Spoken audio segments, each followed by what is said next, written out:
Halo pemirsa Bola Kombola.net. Saya kembali lagi, saya Erwin Fitriansyah. Kali ini saya bersama senior saya. Senior saya ini anggota Exco PSSI, Bang Arya Sinulinga. Siap. Horas Bang. Horas. Bang Arya ini dari Kaban Jahe. Iya betul. Ada satu missing link yang saya bertanya-tanya. Bang Arya ini insinyur, teknik sipil, ya, tapi bisa masuk ke media. Nah, missing linknya di situ Bang. Bang Arya dari lulus tahun 87 ya. Enggak. Angkatan 87. Angkatan 89. 89. Ya. Angkatan 89. Bang Arya beda usianya 4 tahun aja sama saya. Lebih senioran Bang Arya. Tapi dari teknik sipil masuk ke KPID itu Sumatera Utara, ya. Gimana ceritanya Bang? Iya, dulu kan saya nangani media di DPR ya. DPRD Sumatera Utara. Kebetulan saya dulu Dari lulus? Oh enggak, lulus tuh sipil masih ilmu sipil. Nah itu ceritanya gimana kok bisa ke situ? Jadi pertama saya ilmu sipil di ITB, kemudian kerja di urusan sipil juga 6 tahun di Bandung tuh. Ada laut, kelautan dan sebagainya itu saya tangani sipil konsultan lah gitu ya. Kemudian saya pindah ke Medan. Pindah ke Medan, di sana saya jadi staf khususnya, staf ahlinya Ketua DPRD Sumatera Utara. Nah, bidang apa? Masih bidang sipil? Enggak, itu udah politik dan sebagainya. Ya karena dulu mungkin aktivis kali ya, jadi karena aktivis jadi cukup tahu pergerakan lah ya. Pergerakan dan sering baca regulasi juga. Karena kan dulu kita aktivis kan kalau mau adu sama pemerintah kita harus adu regulasi nih. Mau nggak mau kan paham regulasi. Nah itu kebetulan diminta di sana. Nah sekalian juga saya di situ menangani yang namanya bagaimana ngelola medianya mereka. Artinya mengelola image-nya DPRD, image-nya ketua DPRD, image-nya DPRD gitu di sana. Nah, di sanalah saya berkecimpung mulai bersentuhan sama media. Tapi dulu sebenarnya di kampus juga udah juga sih, suka bikin selebaran gelap. Selebaran gelap. Meyakinkan orang untuk mau datang demo. Zaman Soeharto loh. Iya, sebelumnya udah. Sebelumnya udah. Jadi itu yang membuat ada hubungan. Makanya setelah itu saya masuk Komisi Penyiaran Indonesia. Ini adalah barang baru, hewan baru, belum ada bagaimana membuat regulasi untuk penyiaran. Kan dulu kan TVRI doang nih, baru ada juga dianggap sebagai medianya yang berhubungan dengan Orde Baru lah, yang pemilik Orde Baru. Ya kan, nah disinilah saya masuk, itu adalah Komisi Penyiaran Indonesia pertama di Indonesia. Medan itu pertama? Iya, di Indonesia juga pertama. Iya. Jadi ada KPI pusat dulu, ada KPI daerah. Tapi di situ saya punya peran besar juga, kebetulan dibintikan jadi tim penyusun regulasi penyiaran. Jadi mulai bagaimana perizinan televisi sampai do on dance. Apa yang boleh dan apa yang nggak boleh ditayangkan di televisi. Itu dulu yang buat kami regulasinya. Dan saya ikut dalam tim itu. Jadi itulah yang membuat saya bersentuhan dengan media semakin kuat. Dan sebenarnya kuat di regulasinya sebenarnya. Karena saya yang bikin regulasi, saya ikutan buat regulasi-regulasi itu gitu. Makanya saya ngerti bagaimana perilaku media gitu. Ini pernah diungkap nggak di media? Missing link ini dari sipil belum. Pertanyaan saya selanjutnya, masih ingat nggak ilmu teknik sipil? Bangun jembatan, bangun rumah? Nggak lagi. Tapi saya dulu sebenarnya di sipil tuh di kelautan. Oh kelautan? Iya, lebih rumit lagi karena saya dulu hitung gelombang. Saya bisa hitung tsunami.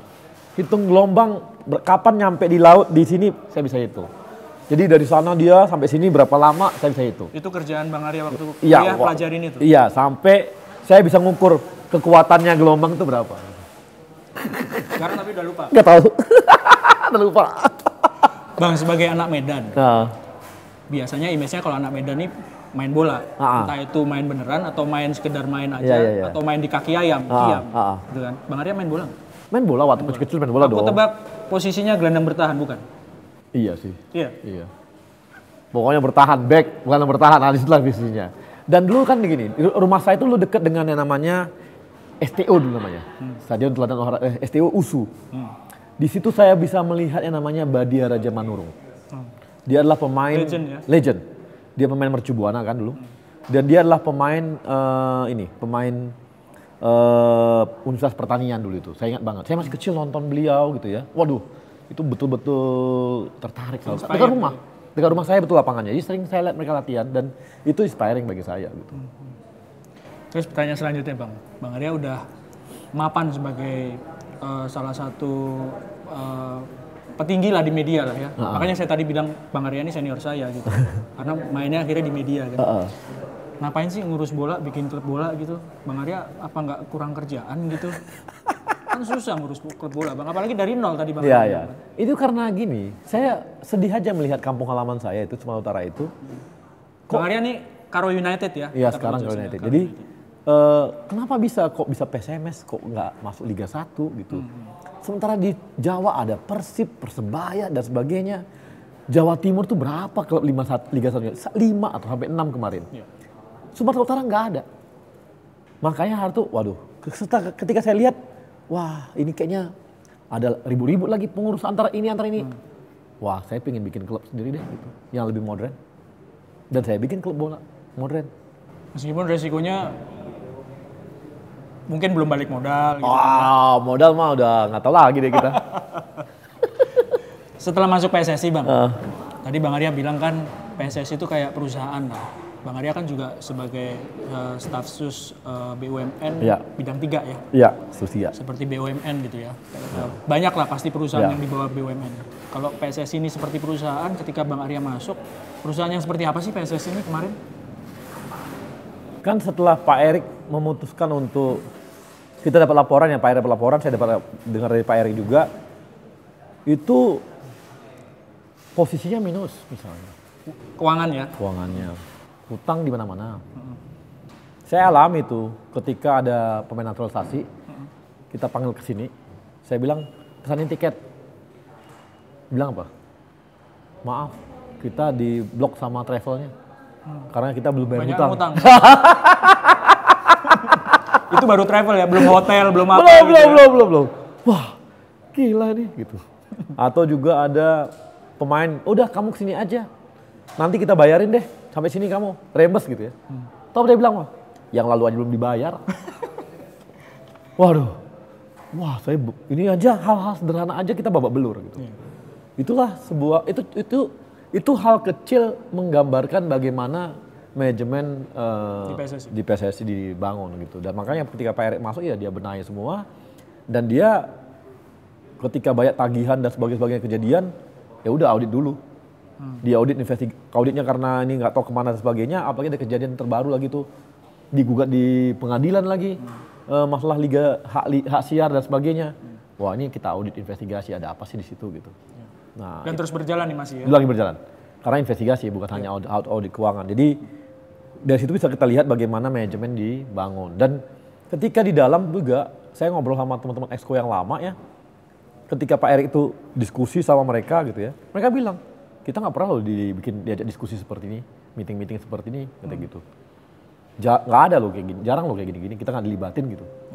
Sampai jadi kalau itu saja mekanisme rapat saja nggak terjadi gitu ya, gimana manajemen dilakukan gitu.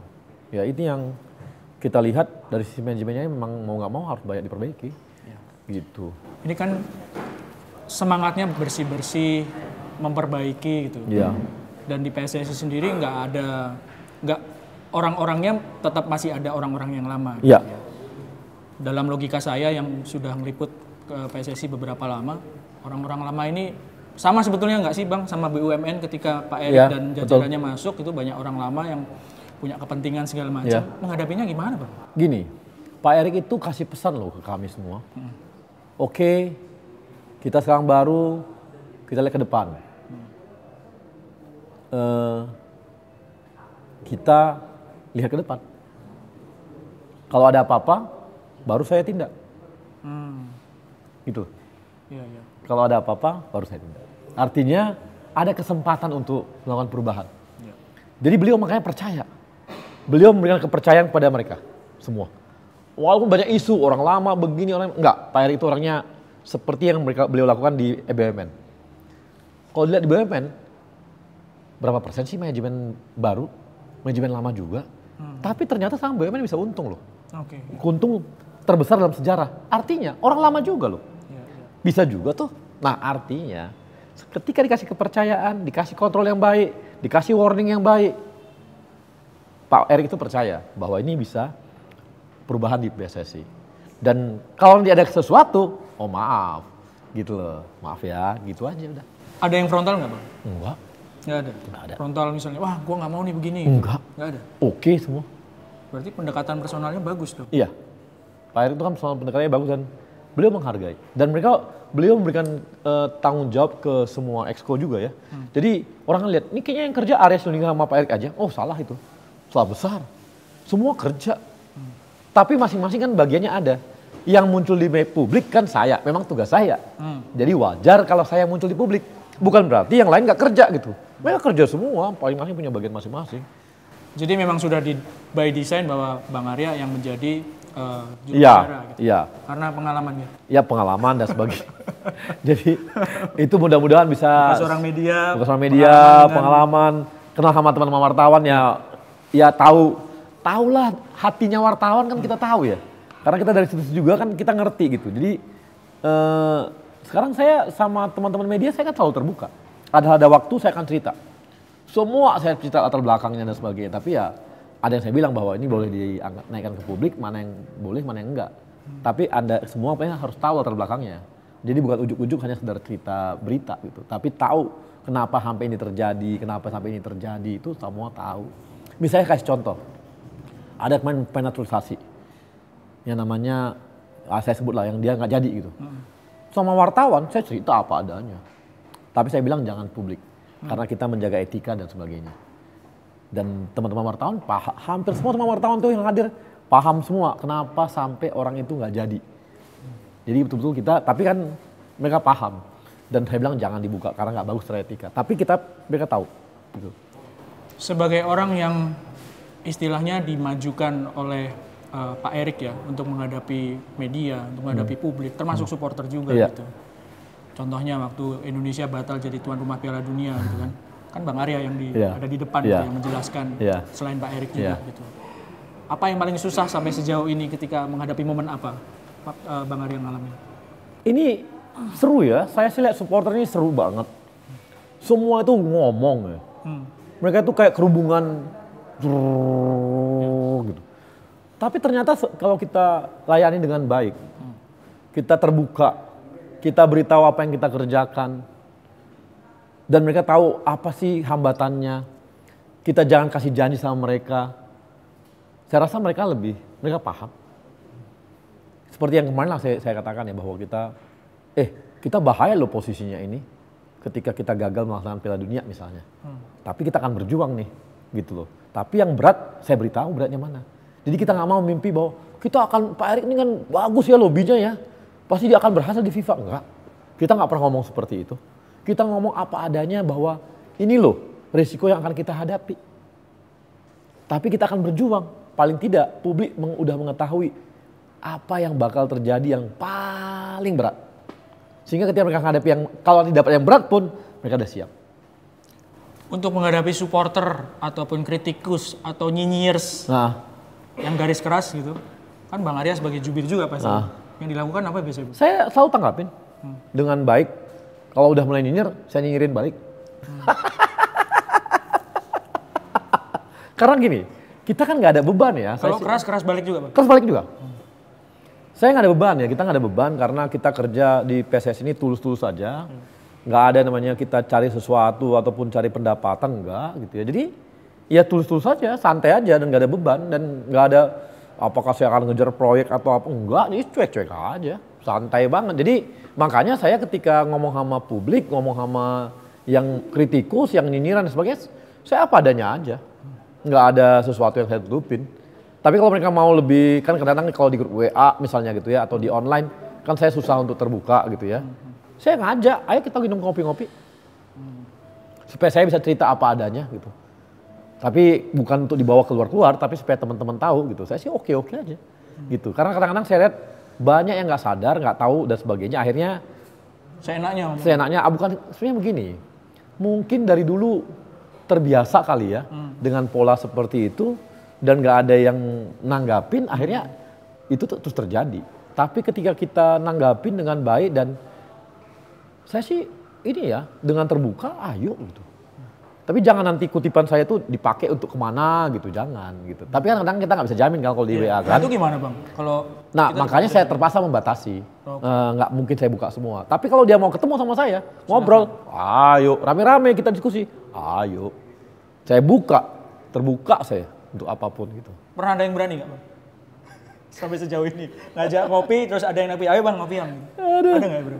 Supporter ada. Ada ya. Tapi saya oke. Saya ketemuin, kita ngobrol-ngobrol. Akhirnya kita jadi kawan, gitu. Banyak teman-teman saya yang lainnya tadinya bukan teman gitu ya, akhirnya jadi teman. Apalagi diskusi intens. Kadang-kadang saya telepon, biar saya terangin, maaf nih saya harus jelasin kayak gini, karena kondisinya seperti ini. Oh iya gitu. Mereka juga surprise kadang-kadang saya telepon. Justru malah takut bukan?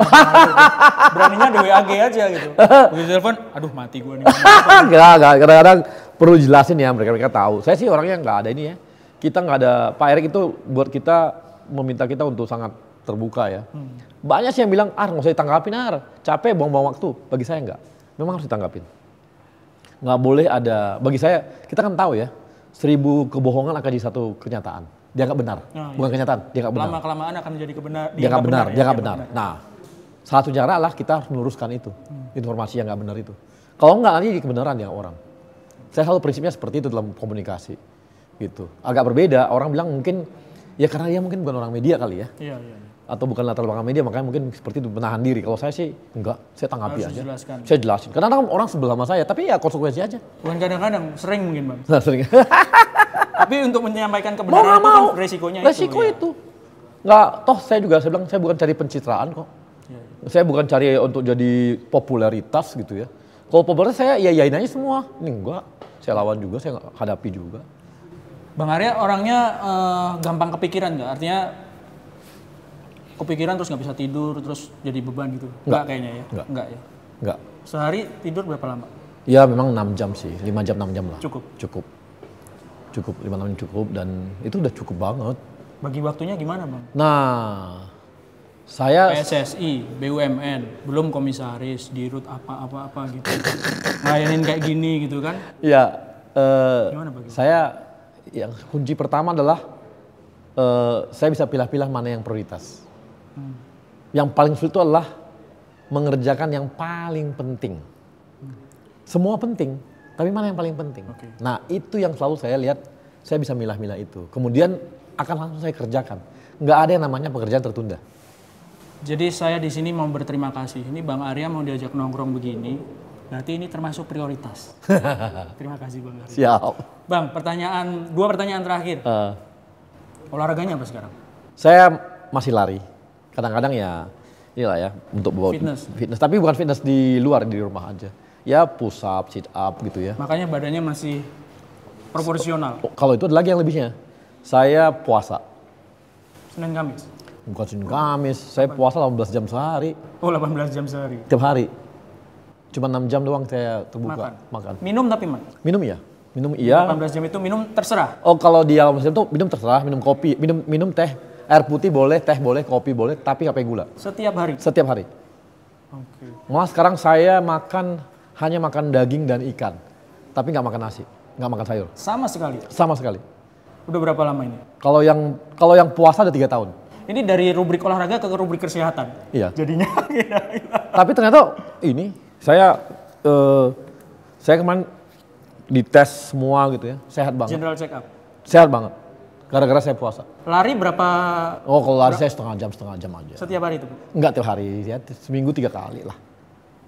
Pertanyaan terakhir, klub favorit apa? Kalau Inggris, kalau di luar Indonesia Manchester United. MU? Iya. Di dalam Indonesia? Udah pasti klub saya lah. Nggak boleh karo, nggak boleh?